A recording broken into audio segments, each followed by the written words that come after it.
morning, members of the media.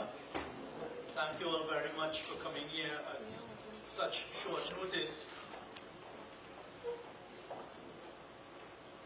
Good morning, members of the media. Thank you all for coming here at such short notice, but I was certain that once you all got the word what would be happening this morning, that you all would be here.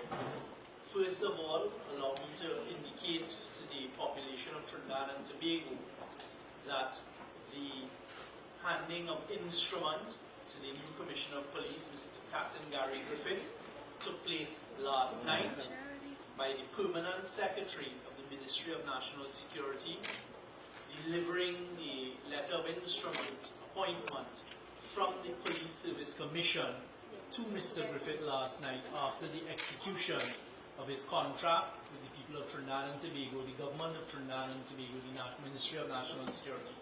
All of that took place last night, and we'd like to publicly thank Mr. Griffith and the Permanent Secretary. Mr. Griffith returned to the jurisdiction last night and made it his first point of duty to get that done, so that this morning we will be able to announce that we have our new Commissioner in office and that everything was properly sorted out. Yesterday, Cabinet approved and confirmed his terms and conditions. I'd like to thank him as well that they were not protracted negotiations. Very reasonable package was agreed yesterday by the Cabinet of Trinidad and Tobago that was then put to Mr. Griffith, and he agreed to it.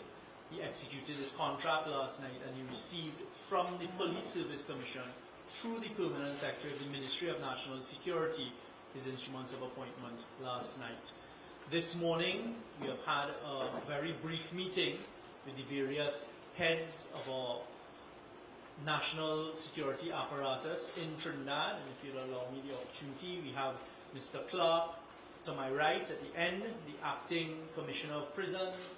We then have Colonel White, who is the Acting Chief of Defence Staff, Permanent Secretary at the Ministry of National Security, Mr. Vel Lewis. We have Mr. Gary Griffith, our new Commissioner of Police, Mr. Harold Phillip, the Acting Deputy Commissioner of Police, and then at the end, Chief Fire Officer Mr. Roosevelt. As you all are aware, sorry, Mr. Bruce. As you all are aware, we've had Mr. Stephen Williams, who has been the Acting Commissioner of Police for approximately the last 6 years, is gone off on vacation today for a few days. He will return, I think, a 10-day vacation. I would like at this stage to publicly take the opportunity as a citizen of Trinidad and Tobago first and foremostly, and then as a representative of the government of Trinidad and Tobago, and hopefully as the representative of the people of Trinidad and Tobago, to personally thank, and on all our behalves, to thank Mr. Stephen Williams for playing the role and performing the role and really doing his utmost best as the Acting Commissioner of Police in very trying circumstances over the last 6 years. We as a nation owe him a gratitude of service for all that he has done for the country. He performed yeoman service, and he has done that tour of duty without any complaint and really given it his best along with the rest of the police service. And we thank him here today, and I'm sure we will be thanking him officially as we go forward. So, members of the media, I don't want to be detained here too much this morning because Mr. Griffith and the police service have their work to get on with. When we finish this media conference, Mr. Griffith will be taken across to the police administration building or escorted across by Deputy Commissioner Mr. Phillip, and the Permanent Secretary from the Ministry of National Security may accompany them as well for Mr. Griffith to start in his new role as Commissioner of Police. I'd ask him to say a few words, and then we will take a couple of questions, and then they will depart for him to get on with the business today. Thank you. Well, I should just say, of course, as the government, as the people of Trinidad and Tobago, we welcome Mr. Griffith to this role. We are not envious of the difficulties that the police service faces in today's day and age. You would note that I have all of the heads of our national security apparatus here today, and that is really to send a signal that we stand as one. There's a united front being led by the Ministry of National Security in providing the policy and the resources that we're able to provide to all of our national security apparatus as we go forward. And really we welcome Mr. Griffith and the police service, welcome him into this new role, and we look forward to the police service continuing to play the role that they play in providing safety and security for the persons and the people of Trinidad, our citizens of Trinidad and Tobago, and visitors to Trinidad and Tobago.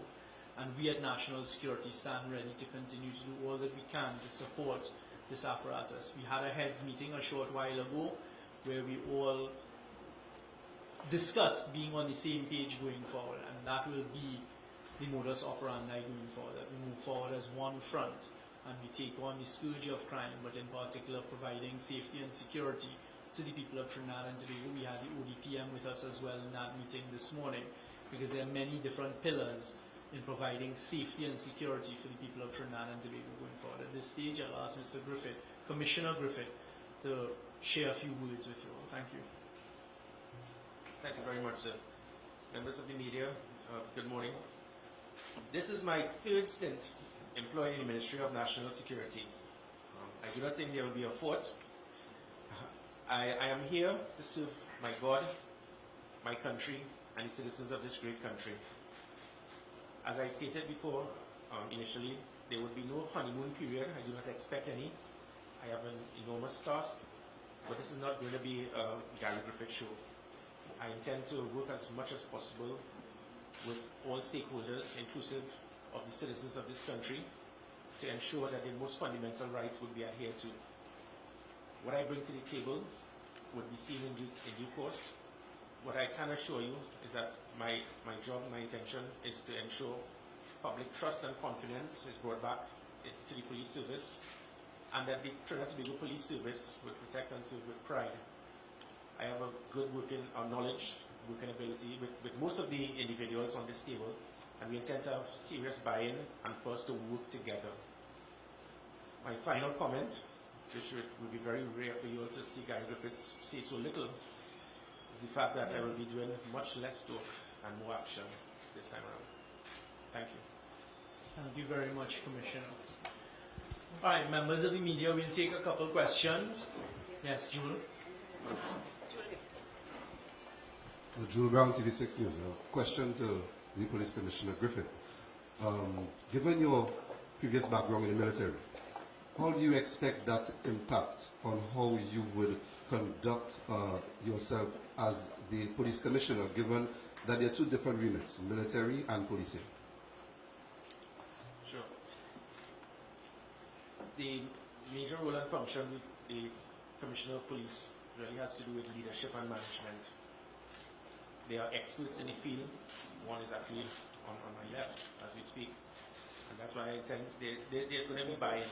I have to prove my worth to the Trinidad and Tobago Police Service. Respect is something that is earned, not won. So because I'm the Commissioner of Police, it says very little until I actually prove myself to the many good men and women in the Trinidad and Tobago Police Service. I intend to show that maturity and that leadership, and I will act in that responsible manner. I can assure you that there are many initiatives and policies that would be implemented to ensure, firstly, a reduction in crime, and also to take away the perception and fear of crime. But it would, as I said, it will be a working relationship with my ability in trying to lead and manage the police service, and also the expertise of the many men and women of the Trinidad and Tobago Police Service that will actually give us the input. And with that working relationship, I think it will be a win-win situation. We have the situation with the homicide rate as it stands now. We have the situation with other serious crimes. What would be your top priority as police commissioner now that you are officially taken up the job? It's twofold, and it goes hand in hand. We need to ensure, as I stated, I intend to ensure that the Trinidad and Tobago Police Service can really and truly be perceived as Trinidad and Tobago's finest. That the concerns that the public may have of the police service, it can be rectified. And by ensuring that we can build public trust and confidence in the police service, it will ensure that the most critical factor towards dealing with reduction in crime, human intelligence, can actually be provided, because the public has a very big part to play in trying to reduce crime. The public building back that trust and confidence in the police service will ensure that you get more information that can be turned into intelligence, it can then be turned into evidence, and by doing that, you will then get the second aspect to be dealt with, which will be to reduce crime. Minister, Minister of National Security, there was a newspaper report on the weekend, if I'm not mistaken, sort of making a point of whether Mr. Griffith was in fact the top candidate and that kind of thing. Is that a major issue, or is the government satisfied there's no issue there? That question has been answered. We're looking at a historical perspective that has already been deliberated upon. The government of Trinidad and Tobago, in casting its votes unanimously in the Parliament in favour of Mr. Griffith as our new Commissioner of Police, dealt with all issues related to the process. We're seeing the end result of our process here, and the end result is that Mr. Griffith has been approved by the Parliament of Trinidad and Tobago to be the first substantive Commissioner of Police that we've had in the last 6 years. That is the government's endorsement. As you heard Mr. Griffith say, it's not about talk at this stage. It's about action and getting things done, and we look forward to working not only with a new Commissioner of Police, not only with the Trinidad and Tobago Police Service, but with all arms that are charged with the responsibility of safety and security for Trinidad and Tobago as we go forward. So the answer is, as far as we're concerned, that is historical, and we're moving forward. Anybody else? Hi, good evening, Mr. Commissioner. Shane Spogle from the Newsday newspaper here. You're about to enter and undertake a very broad responsibility here. But is there anything in particular you're particularly excited about or eager to get to work at? I intend to do my job, to serve my country, serve the people in this great country. It is an enormous task, but again, as I mentioned, I am prepared. I know that a lot is expected, and I can assure you that I will not let you down. Good morning, Commissioner. Bhavita Gopalchan from ITV. Now, in the last week or two, many persons, many groups have come forward to say that they would like to meet with you. Many from the business sector, and we also hear of the Police Association. Would you be willing to meet with them? Most definitely. I intend, it is buy-in. I have received via WhatsApp or email probably about 2,000 crime plans from different citizens of this country, and I intend to respond to everyone. Each and every citizen has a part to play. I'm not going to take it and just act, and just ignore any recommendation that is made. Likewise, with different arms and organizations, groups in the private sector, I intend to meet with all stakeholders because we need to get buy-in. Gary Griffiths, I certainly do not know everything, neither would the Trinidad and Tobago Police Service. This is a buy-in. This is a situation, it's us against them being the criminal elements. And the buy-in, it's public, regardless of where you live, regardless of where you're employed, who you are, who you support. This is about Trinidad and Tobago winning back our own country. So I intend to meet with all of the stakeholders as quickly as possible. Good morning, Rondo Dawla, Guardian. In terms of bringing back public trust and confidence, there's a lot of talk about police officers being corrupt. How do you intend to deal with this? I intend to use 4 principles of leadership, good management, measurement of performance, and accountability. These 4 principles will ensure that police officers can be made accountable and their performance can be measured.